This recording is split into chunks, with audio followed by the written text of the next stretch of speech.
Hello, ladies and gentlemen, and welcome to the first ever episode of the Angel and Finn Show. Hello, Finn. How are you? Good. That's fantastic. So basically for this podcast, what we're going to be doing is talking about everything in the sporting world. This week, we are covering our predictions for the NFL upcoming week, the MLB playoffs, Vontaze Burfict, and the new AEW Dynamite show that happened yesterday. Isn't it Vontaze Burfict? I thought it was Burfict. Pretty sure it's Perfect. Well, Burfict, he's out of the league right now, so That's let's start true. off with that. Finn, give me your opinion on Vontaze. Right. So, Vontaze Burfict, for those who don't know, terrible human being. In general. He is just... There's many rules in place with the NFL where you can't do a helmet-to-helmet hit. He's gotten suspended multiple times, actually no. He's just gotten in trouble a bunch for helmet-to-helmet contact. He's done this multiple times. He's never learned his lesson, and now the NFL has suspended him for the rest of the year. And personally, I think it should be a life ban. He has probably come closer to killing about 6 people than anybody else, except for maybe Aaron Hernandez in NFL history. Unfortunately, that's true. I mean, I've never seen a guy who purposely will try and when he hits you, it's not just hitting you to take you to the ground. It's with general malice. Yeah. The way he hit Antonio Brown. I don't know if you remember that, but it was during a playoff game. He literally cost his team the game because he genuinely hit Antonio Brown as hard as he humanly could in the head, and Antonio Brown was knocked out for 3 seconds or something. It's ridiculous, really. He should. There's no place for that in football, It's it's a contact sport. People are going to get hurt, but just, literally coming inches from killing someone just because, you wanted to hit him. It's not even with, the Saints where there was a bounty system for injuring someone. This guy is just does not like He's on his own bounty system. He just hates people. Yeah. Oh, it's funny, too, because when I was looking at the clip, the dude was actually on his knees. He was on his knees trying to get up from, a general, tackle. I think he tripped or something. And Vontaze just came in full helmet-to-face mask. I believe the tight end's name was Jack Doyle. And thank God he was okay and he got to play the rest of the game. But, one day, if they don't kick him out of the league entirely, one day he's just going to, take it too far and he's actually going to hurt someone. Yeah. And that's going to be a whole nother thing for the NFL to deal with. Yeah. General thing, though, Vontaze Burfict, awful human being. Yeah. So, Finn, I think that we will now go, speaking of the NFL, to our NFL Week 5 predictions. All right, Angel. What do we have for matchups this week? All right, so tonight, we actually have, for the first time in a long time, we actually have another good Thursday night game. Last week we had Eagles-Packers. Today, we have Rams and Seahawks. Ooh. So both 3-1 teams. I think we're in Seattle. Yeah, we're in Seattle today. We're in Seattle today. What is your prediction? I'm going to go with Seahawks. The Rams, really? The Rams got absolutely embarrassed last week at home against the Buccaneers. So I would imagine they're either going to come out with fiery rage or they're just going to be so deflated that the Seahawks are just going to walk all over them. Yeah, I'm going to go with the fired up because I believe in Sean McVay and I believe in his defense performed awful last week. When you let Jameis Winston, throw 4 touchdowns on you? Famous Jameis. The dude who might be one of the biggest draft bust quarterbacks of all time. The guy who was basically mini Jamarcus Russell. And you let him throw 4 touchdowns on you and your defense is supposed to be the best in the league. I've never seen anything like that. It's crazy. But also Jared Goff threw a couple interceptions. He wasn't having that great of a game. Well, the problem is Jared Goff is a system quarterback, and when the system fails you, he fails. That is true. He is completely incapable of thinking for himself. So now we're going to move on to the next game I believe, is this in MetLife Stadium? It is in MetLife Stadium. Vikings at Giants. Ooh, this is a tough one. I'm going to go with Danny Dimes, based on not only is he seeming to be one of the best quarterback prospects that the Giants have seen since Manning, but he also seems to be pretty good against defenses that aren't exactly the best, like what Minnesota has They're not exactly a defensive titan of the game. Yeah. But I think the Giants are going to take this one. Yeah, I think that the Giants are going to take this one, not just because I'm a Giants fan, but also because whenever I look at the Vikings, it seems like, and Danny Dimes in general, it seems like he takes advantage of other teams' poor quarterbacks. Last week, it was that monstrosity of a quarterback named Dwayne Haskins. I've never seen a worse rookie come into a game and just stink up the joint, basically. I mean, you can't really blame him. He's on the Redskins. They don't really have much of anything to support the poor guy. That's fair. Yeah, and then the week before you had famous Jameis. So I think Kirk Cousins unfortunately fits into that category of just he's going to throw a boatload of interceptions, unless they start cooking us deep because the Giants secondary is god awful. Yeah. Now, game of the week. Ooh. The fight of the not undefeated, non-winning Cardinals versus Bengals in Cincinnati. All right, let me tell you, this is going to be one of the best matchups we've seen all season.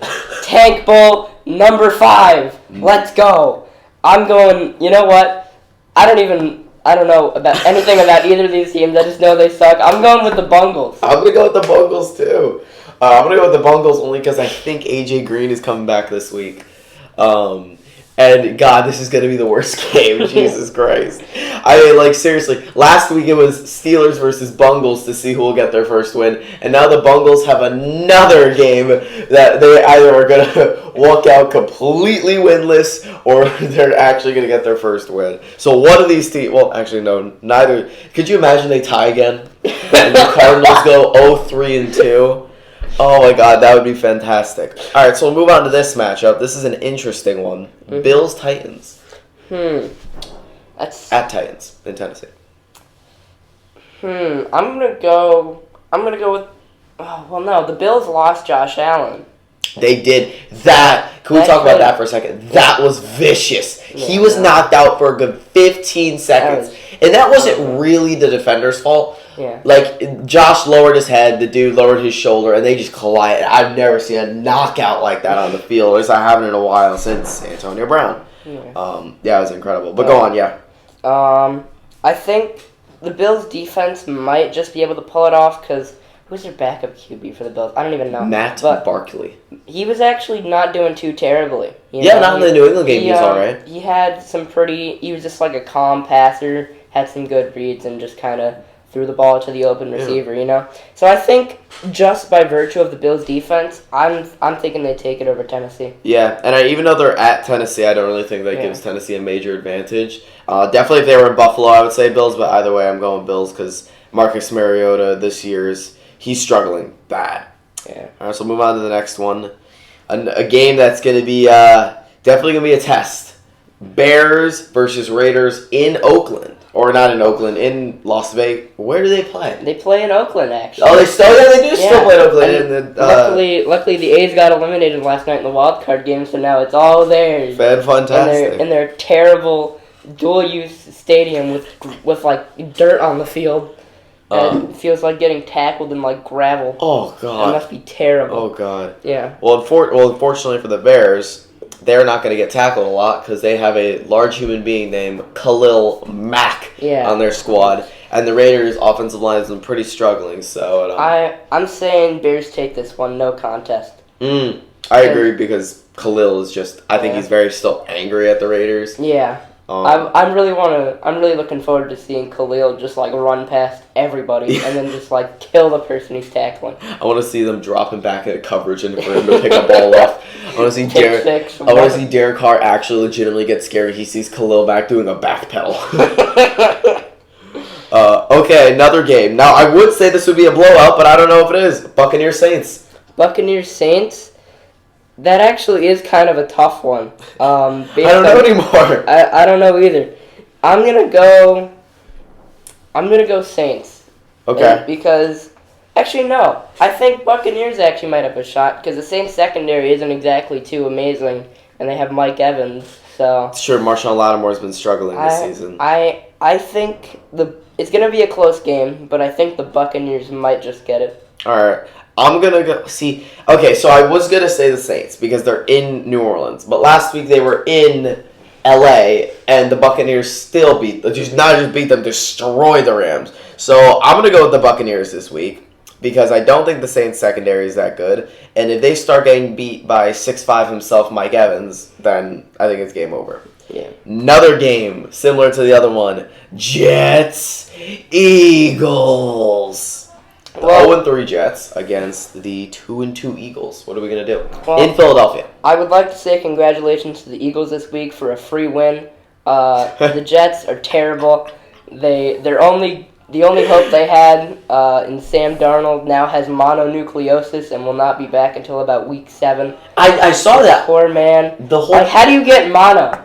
During the season. It's like the Browns with the staph infection from a few years ago. Oh my God. Mono. I just don't understand too because the whole thing was like, oh, he's gonna be back after the bye week because there was no way the Jets could have lost last week somehow because it was the bye week, but still somehow they found a way to lose because Sam Darnold said, oh, still not better, and now they're gonna have to start. What is his name? Folk. I know his last name is Folk. I know nothing about this guy. I've seen him throw boatloads of interceptions. At some point, sign Colin Kaepernick. I mean, I don't know. What are you going to do to the Folk guy? Send him to Tim Couch's home for lost quarterback? Sure, yeah, do something. I don't know. Go sign... There's no one even to sign anymore. Go trade for Nathan Peterman. At least he can sell some jerseys. Dude, I would love to see Peter Mean back in the NFL. He is. He's on the Raiders. No, starting, yeah. Hey, maybe that'd be great. Khalil Mack's on the Bears, so you never know. Derek Carr's behind that offensive line. You never know. We could next see one. The age of the Peter Meme return. Here's another really interesting one. Ravens Steelers. Steelers are coming off a division win last week. Ravens are coming off a division loss, and now the Browns are leading that division. Well, now, if the Browns lose this week and the Steelers win, I believe then the Steelers and Browns are tied for first place. That might be true. I'm too lazy to check, but I'm gonna go with the Ravens because really, I have no faith in the Steelers. They've been struggling. They just for some reason they're using wildcat plays which haven't been effective since 2008. Oh, the Steelers, yes. Yeah, they ran jet motion about 18 times. It's who is that gonna fool other than the Bengals? Tell me. Nobody's going to lose to that. It would be too embarrassing to lose to that. The problem is they're running jet motion with a 6'4" quarterback, regardless if that's Captain Fatso himself, Ben Roethlisberger, or his understudy, Mason Rudolph. They're both too big to be running jet sweep because that defense is going to go, oh, really? They're going to have Ben Roethlisberger run the ball. Not in a million years. That he will never elect to do that. He's just going to give it to the sweep every time. It's like they're trying to run a high school offense and trying to catch everyone off guard. So, yeah, I'll go Ravens with you. Also, why did Mike Tomlin get so conservative with the offense? Wasn't he a really aggressive coach in the past? All of a sudden, he got really conservative, and now Jalen Samuels and James Conner have more catches than Juju Smith-Schuster. That's terrible. How is that possible? Juju could be the best receiver in the entire NFL, and they decided, no, just don't throw the ball. They're basically using a decoy, but that they never use, so everyone's like, oh, they're just not going to use them. Not only does that hurt me to hear, but it also hurts my fantasy team because he's gotten 4 points in the last few weeks, and I'm just waiting for that one game where he gets 36 points, and all of my draft hopes are validated. But I don't know. Well, next game in Washington. Ooh. The 4-0 New England Patriots against the 0-4 Washington Redskins. They've lost to every team they've played this season, and now they're going to their home to face what is arguably considered the greatest quarterback of all time, and they're probably their best defense in years. Yeah, no. Didn't the Patriots defense get 36 points last week? Yeah, something ridiculous. They've scored, I think, they've scored more touchdowns than the Miami Dolphins. Their defense has scored more touchdowns than the Miami Dolphins, I believe. It's crazy. I think they only scored 2 last week. Yeah. Okay, well that's kind of obvious. Yeah, I'm gonna go Patriots. It's not even a contest, dude. Literally, what's gonna happen, right, is the Redskins are gonna come out onto the field and be like, "Hey guys, Brady did terribly last week. Let's make sure he doesn't do any better this week." And then they're just gonna give up 18 touchdowns. Yeah, exactly. Quarter. And then we have Battle of the Cats. Oh, battle in Carolina, Jaguars versus Panthers to determine who goes over 500 and who goes below 500. Who do you think wins this one? This is an interesting one. You know, that's actually a really good question because I don't follow either of these teams, and I know little to nothing about them. Well, you know Gardner Minshew. Oh no, I thought he got in. Actually, I read something on ESPN yesterday, and like a little like scroll bar at the bottom when I was watching the wild card game. He actually has a knee injury. No. I'm not sure if that's true, but if he has a knee injury, I'm going Panthers. You know. I think that's fair. The prodigal son, Gardner Minshew, Uncle Rico, he might be out.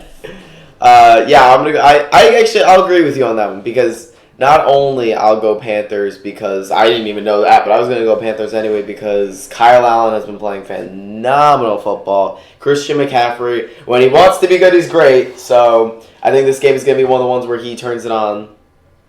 Yeah. Okay, so next game, Falcons in Houston. Falcons probably, in my opinion, had the biggest drop in just greatness after that Super Bowl. They went to the Super Bowl, and then it was just the next year they only made the divisional round, and then they made the wild card, and now they're garbage. Yeah. So who do you think takes this one?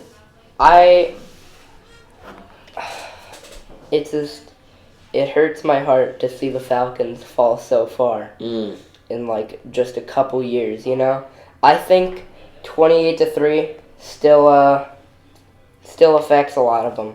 Yeah. It's like a traumatic event almost, you know? It's like Chernobyl. Yeah. Just like nuclear waste everywhere, and they just can't get it out. It's honestly kind of sad. It is sad. I'm gonna go with the Texans. Okay, fair enough. Because Deshaun Watson, if he has a good game, he's gonna get like about 6 touchdowns and rush for 200 yards. Yes. Okay. Next one, we have another Tank Bowl, or at least one of the teams is tanking. I can't ever tell what the Chargers are doing. Chargers-Broncos divisional game. I don't think the Chargers are tanking. I think they're just mediocre. Yeah, exactly. They're mediocre. That's just kind of how the Chargers always are. They're just really mediocre. Yeah. But I'm gonna go with the Chargers because the Broncos can't close out anything. Yeah. And you know, John Elway is still making out with his Lombardi trophy from a couple years ago. So it's like, ooh, yes. I don't care that my team is 0-4. Yeah. I have this trophy from the past decade. Yeah, exactly. Well, it's more than the Cowboys. It's Chargers. I agree. Speaking of Cowboys, Cowboys in Dallas. This is a really interesting one. I'm gonna go with the Cowboys just because of home field advantage. Right? Okay. And you know they actually have looked surprisingly good. Like I knew the Cowboys were gonna be good, but I didn't know they were gonna be like this good. Okay. Know? So I'm gonna go Packers on this one, just because I think Aaron Rodgers will be MVP of the NFL. Mark my words, because I look at the team that is surrounding him, and I just see garbage. I see Devontae Adams, he's a good player. Aaron Jones, who again, just like I was mentioning with McCaffrey, is very on and off, and I don't see anyone else. I mean, the defense is all right. Again, the defense is good enough where their MVP quarterback can do whatever he wants. So yeah. Now another interesting game, a rematch from I believe the divisional round last year, Chiefs Colts. Well, I mean, you can't really go against Pat Mahomes. It's very true. And the Colts they've been okay, but I mean they haven't been outstanding. Very true. So I'm gonna go with the Chiefs. Fair enough. All right, and then the final one, our Monday Night Football game. We have the ugly stepchild of the undefeated teams. We have 49ers versus Browns at San Francisco. Do they stay undefeated? That's the real question. As much as I want to hop on the Jimmy G bandwagon, realistically, I see this one going to the Browns. Really? They've been doing a lot better the past 2 weeks. I think they did beat the Ravens. I think they're starting to get their stuff together. You know, So I think the Browns they have a pretty good chance. All right. I think I'll go Browns there too. I think Baker Mayfield is. I think he's coming into his own, and I think that Nick Chubb is just phenomenal as an athlete and as a runner. So now I'm actually going to turn it over to you to discuss the MLB playoffs now. Right, because you don't care about baseball. Well, I care enough where I'll catch a game every once in a while, but it's very hard for me to sit through one. All right, so playoffs. We have officially completed both wild card rounds. The National League wild card went to the Nationals, and actually probably one of the most interesting finishes to a game that I've seen in a while. In case you don't know, bottom of the eighth, 2 outs, bases loaded. Pitcher Josh Hader gives up a single to Juan Soto to right field. Right fielder completely misses the ball, rolls to the wall, 3-run score, and the Nationals have a 4-1 or 4-3 lead, and then they close it out. So Nationals probably didn't deserve to win that game. Got really lucky, but good for them. Didn't they all have the flu too? Yeah, that is. There were some reports that a lot of the players on the Nationals were fighting flu-like symptoms. So I don't know. That could have been like the flu game, but like instead of MJ, it's the entire team. But yeah. So AL wildcard, probably one of the most disappointing games I've seen in a while. I was really rooting for the A's, but they got absolutely crushed by Tampa Bay. 5-1 was the final score. Sean Manaea, who had been pitching outstanding since he came back in September, gave up 3 home runs in 2 innings. Leadoff home run, first batter takes one about 370 right field. Second batter, or he gets out of that inning, and then second inning I think it was, gives up a 2-run home run to straightaway center field. And then the leadoff hitter, Yandy Diaz, comes back up, hits another home run in the exact same spot. Almost the exact same pitch, exact same spot. It was awful. I turned the game off because I couldn't stand to watch the team that I had played in, or that I had played T-ball for, the major league equivalent, lose that badly in a wild card game. It's really sad too because now we're going to have to see playoff games at Tropicana Field. That's it. It's a crime against humanity. I think this is probably the worst case scenario. And also my playoff bracket is wrong now, so I'm also really mad about that. But yeah, it was something. That's really it. The Rays, who won the AL wild card, are now going to go on to face the Astros. I don't see the Rays getting very far in that matchup. Because it's the Astros. Nationals are going to be facing the Dodgers. I think they have a little bit more of a chance than the Brewers would have had. I still think it's going to...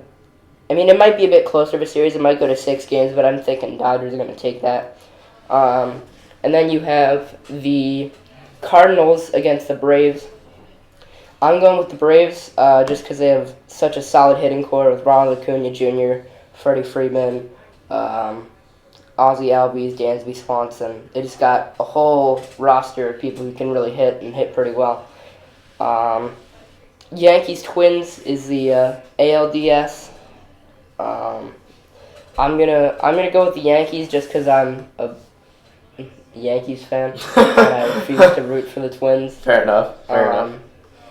But yeah, I think the Yankees might take it based solely on hitting, because the Twins are a very good hitting team, but I personally think the Twins have had a little bit of an easier schedule, and the Yankees have looked good against the Twins in the regular season, and a lot of their pitching for the Yankees has gotten a lot better in the last few months of the season. James Paxton has been doing really well. Masahiro Tanaka has been doing well.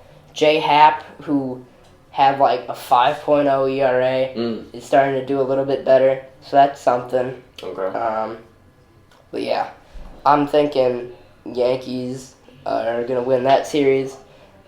Astros are going to kill the Rays, probably going to sweep them. It's going to be 6 games. Dodgers win that series, and then I think the Braves are probably going to win in 5.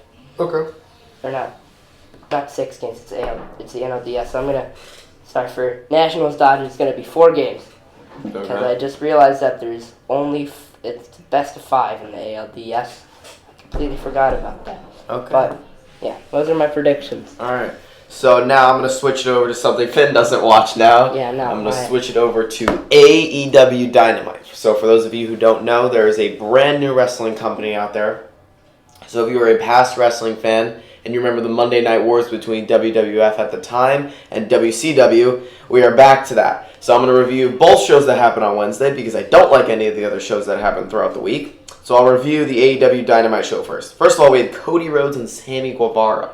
So Sammy Guevara likes to do a lot of flips. It was a very entertaining match. I thought it had some good stuff. There was actually a part. So Cody comes out with his wife, Brandy Rhodes. He does a suicide dive out of the ring, which is just a dive, and he rams right into her and basically chucks her into the barricade by accident. She was fun. Sounds violent. Yeah, it was fantastic. So I loved that match. And at the end, Chris Jericho came out and he attacked Cody Rhodes. So easy. I thought it was a fantastic match. Next, we had MJF versus Brandon Cutler. Brandon Cutler, if I were to give you an example of what he looks like, go up to just any random person and that's what he looks like. He just looks like a normal dude. I don't like Brandon Cutler. MJF is your typical heel, calls people poor, wears expensive clothes, cuts promos outside of like a Porsche dealership.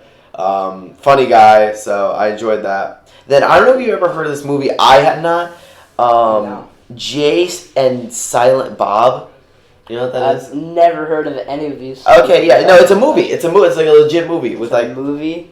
I guess so. Well, yeah, I mean most of these people are actors, aren't they? Well, no, this movie I guess they were like promoting it on AEW. They have nothing to do with wrestling. They were just there. Oh. So then Helico and Jack Evans came out, which was all right, I guess, and they just it seemed like they were getting ready for a match, but then didn't. And they just left. Like they were taking off like their jackets and everything, and threw them on the ground because they were mad at them because the guys roasted them. He's like, "Oh, win a match." That was fun. Yeah, and they just left, which was really interesting. Then we had SoCal Uncensored announce that Scorpio Skies will not be competing in the tag team tournament. He's gonna leave that to Frankie Kazarian and I forgot the other guy's name. Oh well, the leader of SoCal Uncensored. And then the Lucha Bros came out because they are going to be their first match in the tag team tournament to crown the AEW Tag Team Champions, the first ever ones. They got into a little brawl, as most of those things do. Oh, and this was the funny one. So this show is in Washington, D.C. So Scorpio Skies dressed up as Barack Obama and gave a speech like Barack Obama. And I swear to you, I could not stop laughing because he mocked him so much. He was like, "Oh, my fellow Americans." It was hilarious. It was fantastic. Then we have Pac versus Hangman Page. If you guys don't know, Pac previously made Kenny Omega submit, or I guess passed out at AEW All Out. And then Hangman Page had lost to Chris Jericho. Pac actually won this match again by submission. Pac won by submission, which was really, really interesting. That I guess it seems that they're trying to push Pac as much as possible. And then in the AEW Women's Championship match, we had Riho defeat Nyla Rose to become the first ever AEW Women's Champion, the inaugural champion. So I'm going to give her a little round of applause because she is 98 pounds, this Riho girl. And she beat Nyla Rose, who is 175. So that was really interesting. And the last, what we ended off with, was Chris Jericho and Santana and Ortiz, otherwise it was LAX, versus The Elite, which was Kenny Omega and the Young Bucks. I don't know if they don't do disqualifications, but a dude came to the ring and just jumped Kenny Omega. His name was John Moxley. He DDT'd him into a glass table, and they just left. But the ref just kept going on with the match. So I think that's what they're trying to do, is they're trying to give like leeway to like disqualifications and stuff. Just like a normal sporting event, you could get a penalty and a flag, but you don't end the game.